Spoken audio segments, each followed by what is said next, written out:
Mwiriwe abakurikiranye Kabagema TV. Uyu munsi tugiye kuganira ku bintu biri kubera muri Amerika. Abantu batari kubona ibiri kubera muri Amerika, sinzi. Iyi si yo muri iki gihe iraguye kandi isa nkaho iri kudandabirana. Ubirebeye hafi rero, ubirebeye hafi wabona isi imeze nkaho iri kudandabirana. Ntabwo ihagaze hamwe cyangwa ntabwo imeze neza. Muri iyi minsi muzi ko aho Trump agereye ku buyobozi yagiye amenyesha abanyamerika se cyangwa abantu baba muri Amerika mu buryo butemewe ko agomba kuzabasubiza mu bihugu bagiye baturukamo, bamwe babigira imikino, ariko muri iyi minsi birimo birashyirwa mu bikorwa ndetse bikaba byaratangiye. Iki ni icyumweru cya gatatu bari kohereza abantu mu bihugu bagiye baturukamo, cyane cyane mu bihugu byo muri Amerika y'Amajyepfo. Uyu munsi rero ntabwo ari byo tugiye kuganiraho, nabyo tuzagenda tubigarukaho umunsi ku wundi. Incamake twagenda ducaho ni uko yaba Canada yaba ndetse na Amerika y'Amajyepfo ni ibihugu mbese ubona ko mu bigendanye n'imibanire y'ubucuruzi bagiye bashyiraho purusi ya 25, nka Canada izajya yishyura purusi ya 25 ndetse na Mexico nayo izajya yishyura purusi ya 25 ku bicuruzwa byose byinjiye muri Amerika. Tuzabagezaho n'uko Canada nayo igenda ibibona cyangwa uburyo ibona ibyo byemezo bagiye bafatira ndetse n'ibyo bari kubafatira. Uyu munsi rero icyo tugiye kugarukaho ku bantu bari kwirukanwa bari kuva muri leta ya Amerika babajyana, ntabwo bari kureba ngo umaze igihe kingana gute, wakoreye amafaranga gute, wasevinze gute, ese ufite imitungo ingana gute. Ntabwo ibyo babirebaho. Icya mbere ni uko bareba ngo uyu muntu arangije imyaka 10 muri Amerika cyangwa 5 cyangwa 7, yenda yahabaga mu buryo bwo kubura aho ngaho nta kibazo, ariko bagahita bamubona mu marisite cyangwa se muri document, bagahita bafata umwanya wo kuba bavuga ngo reka bamusubize mu bihugu yavuyemo. Rero mu bintu tugiye kuvugaho, urabona nk'abantu baba bamaze iyo myaka yose bafite imitungo, ibi bintu tugiye kuvuga bagomba kubyitaho ndetse n'abatarayigira bagomba kubyitaho. Ikindi nagarukaho, abantu hari ibintu by'abantu yenda bagiye bava mu nkambi zo mu Rwanda cyangwa n'ahandi, abantu babaye muri Pays de Grarac bari mu bantu bajya boroshya ibintu kandi ibintu bikomeye, nabo turaza kugarukaho cyangwa se bimwe mu bintu bagomba kwitaho kugira ngo ejo batagira ingaruka cyangwa batagira ibintu bahura nabyo byababangamira mu kuba muri Amerika, yenda bashobora kuba babyemerewe. Ikindi twibuke bavandimwe, tutarakomeza, ibihugu twajemo ni amahanga arahanda, ahubwo icyo aya mahanga tumarira ntabwo ari uguserebura, ntabwo ari ukwishimisha, ahubwo ni ukuyiga, ni ugushaka ibyo wigamo bizakugirira akamaro, cyangwa ugakora saving, ugakora cyane ugasevinga, cyangwa se ukajya ku ishuri ugasevinga mu bwonko. Ejo nawe bashobora kuba yenda iki cyiciro cya mbere gitambutse, hari igihe ari icy'abanyamegizikani na Amerika y'Amajyepfo cyangwa aba Nigeria n'ahandi, ariko ejo natwe nk'impunzi zagiye ziva mu nkambi zo mu Rwanda cyangwa n'ahandi z'abakongomani, ejo bashobora kudukorera deportation. Nibakora deportation uzatwara iki? Hari igihe bazagutwara nta mafaranga urageraho, hari igihe bazagutwara nta n'amashuri wize, dore ko abantu benshi bagiye bava muri ziriya nkambi bumva ko ibintu byo kwiga nta gaciro bimaze, kandi my dear, ikaramu ngo iyimijwe n'ikaramu ntiramburura. Rero reka tugende tubagezaho bimwe mu bintu ugomba kwitaho mu bantu baba bafite imitungo. Mbere yo kugira ngo babe bagukorera deportation ufite imitungo, mbere na mbere ugomba gushaka abo bita broker cyangwa se abakomisiyoneri.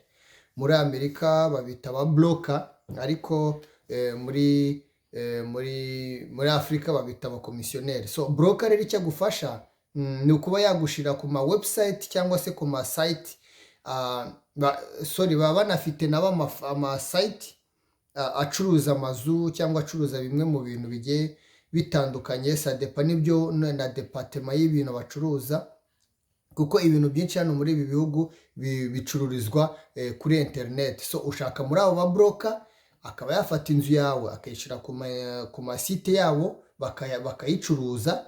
Ikintu rero ukora, kuko wowe uba ugiye kwirukanwa muri Amerika ukaba ugiye gusubira mu gihugu wavutsemo cyangwa waturutsemo, cyangwa werekanye ko ariho waturutse, icyo gihe uhita ushaka icya kabiri, ni uko ushaka ko ugomba guhita ushaka n'umuroya. So umuroya rero ikintu agufasha ni uko ibyo wa mubroka yakoze iyo abonye umukiriya, wa mukiriya aza areba wa muroya, kuko wa muroya ikintu umukorera umuhereza abazagufasha mu kuba yakora bageni, cyangwa se kuba waramuhaye igiciro fatizo kigendanye n'inzu yawe ukurikije n'uko igiciro cyayo kingana. Iyo bageni iyo bayikoze bakagwa ku mafaranga mwumvikanye n'umuroya, ubu arayafata akaba yagukorera transaction akayakorereza aho uba. Ikindi umuhereza ni uko ukora icyo bita lawyer power of attorney. Lawyer power of attorney ni uburyo bwo guhereza umunyamategeko akaguhagararira mu byawe mu gihe wowe udahari, ukaba mufitanye amasezerano, akaguhagararira mu byawe kugira ngo umunsi yagurishije azahita akohereza amafaranga. Hari n'abaroya yenda yagurisha ibyawe akarenzaho amafaranga, ubwo ayo ngayo baraye, ariko iyo mwavuganye kubera ko biba biri mu mategeko mwaragiranye n'amasezerano, arayakoherereza mu gihe waba warakorewe deportation cyangwa se warirukanwe ugasubira mu gihugu waturutsemo. So ikindi ni uko umuroya umuhereza uburenganzira ku mitungo yawe.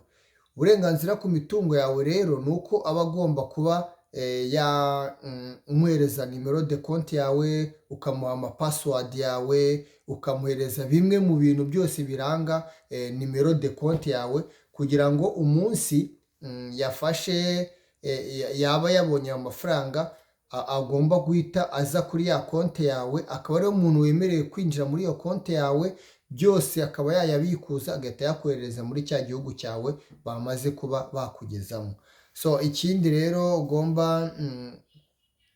ikindi kintu ugomba kwitondera ni uko ku muntu uba uri muri Amerika muri iyi minsi turimo, my dear, ugomba kujya ahantu hose ufite ibyangombwa byawe bikuranga. Mu byangombwa byawe bikuranga ntago urabona muri ibi bihugu hari igihe witwaza indangamuntu, witwaza driving license ukaba wayerekana nk'icyangombwa bakayemera, ariko biba byiza ko witwaza na ID yawe. Hari nka green card cyangwa ku bantu bamaze imyaka myinshi muri USA.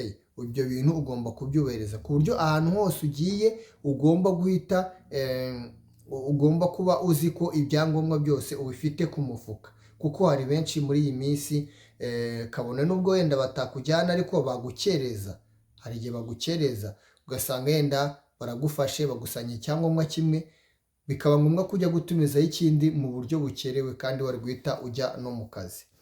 So ikindi kintu ugomba kwirinda rero ku muntu uri muri Amerika, ugomba kwirinda ibintu byo kujya ahantu bisaba ko utanga ibyangombwa byinshi cyangwa ibintu bagusaba ari byinshi. Cya mbere yenda nko kuba bagusaba ngo yenda nkeneye ibyangombwa, yenda nk'ibyangombwa mu gihe waba ugiye ku kibuga cy'indege. Nk'abantu bajya ku kibuga cy'indege, waba ugiye kwakira abantu se, cyangwa wowe ugiye gutega ugiye mu yindi state cyangwa mu wundi mujyi, ni ibintu ugomba kwirinda mu gihe waba uzi ko ufite ibyangombwa byawe bituzuye. So ikindi abantu bakiri bashyashya, muzi ko baba bafite ikarita, nk'abantu bakiri bashyashya muri Amerika bafite ya karita ibafasha kuba bajya guhaha, nta work permit bafite. Ubwo rero iyo udafite nka work permit, hari uburyo bashobora kugushidikanyaho ukajya kwisanga bakaba bagutwara, ugasanga nawe wisanze mu bantu bahise bakorera deportation, usubiye mu gihugu cy'iwanyu. Ubwo rero urumva ko ibyo bintu ni ibintu uba ugomba kwirinda cyane kugira ngo bitaza kukugeraho.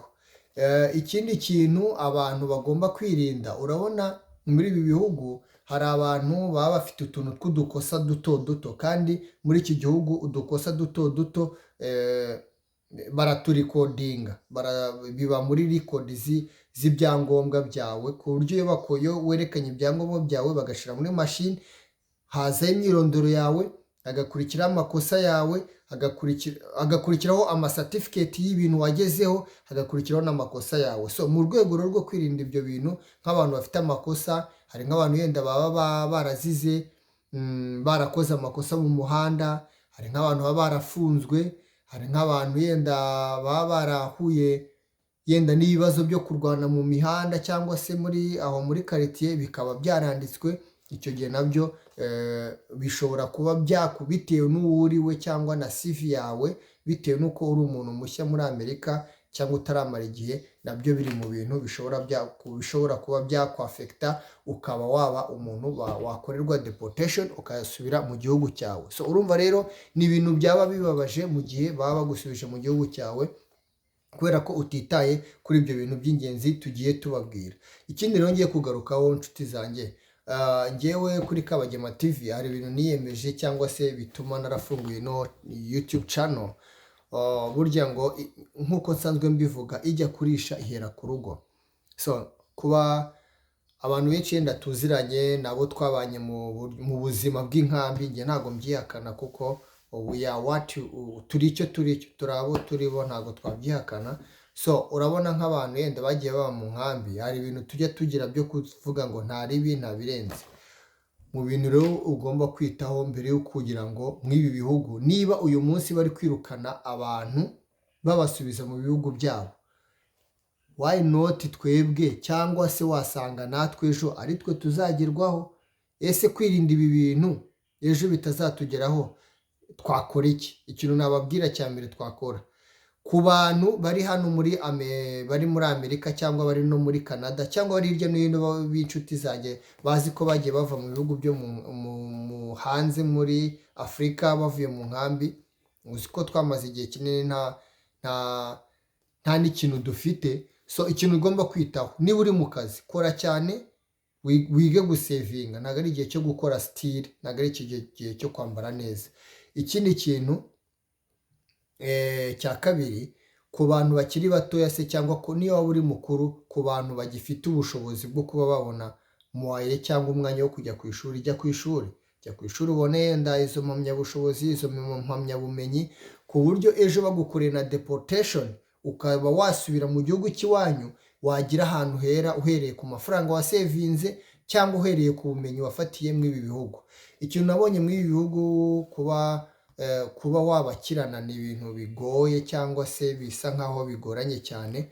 Ahubwo icyo wakora ni uko washaka ubumenyi bwabo ukabwiga vuba, cyangwa ukiga tekinike zabo zo kugira ngo ube wabana nabo, cyangwa se zo kugira ngo ube wakwiga ibyabo, kuko kwiga ni ukwigana. Kuko hari byinshi njya mbona hano wakwiga se cyangwa wajyamo, ejo cyangwa ejo bundi baba bakwirukanye usubiye mu gihugu cy'iwanyu wavukiyemo. Nk'abantu bari muri Amerika, niba nta mafaranga wasevinze, nibura ukaba usubiranyeyo mind imeze neza, warasevinze muri mind.